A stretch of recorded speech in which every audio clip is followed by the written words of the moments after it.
মই যদি কিবা অসত্য কথা কৈছো, মই উল্টাই জুভেনাইল জাষ্টিস কেছ কৰিম যে ল'ৰা ছোৱালী দুজন ডাঙৰ নোহোৱাকৈ তেওঁলোকৰ ধৰ্ম বাপেক মাকে কেনেকৈ পৰিৱৰ্তন কৰালে। গৌৰৱ গগৈৰ ওপৰত মই জুভেনাইল জাষ্টিস কোৰ্টত কেছ দিম যে বাপেক মাকৰ অধিকাৰ আছে নাই ল'ৰা ছোৱালীৰ নাগৰিকত্ব সলনি কৰা, বাপেক মাকৰ অধিকাৰ আছে নাই ধৰ্ম পৰিৱৰ্তন কৰা।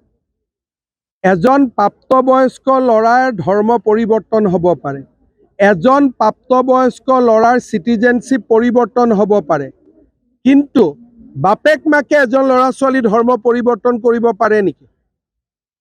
বাপেক মাকে এজন ল'ৰা ছোৱালীৰ নাগৰিকত্ব সলনি কৰিব পাৰে নেকি? যদি গৌৰৱ গগৈ জুভেনাইল জাষ্টিস কোৰ্টত যায় মই আদৰণি জনাম, কাৰণ ডিবেটটো ডাঙৰ হ'ব। এইটোৰ ওপৰত এটা সিদ্ধান্ত হ'ব যে বাপেক মাকে এজন ল'ৰাক হিন্দুৰ পৰা খ্ৰীষ্টিয়ান কৰিব পাৰে নেকি? ল'ৰা ছোৱালীজনটো সৰু, বুজিয়ে নাপায়।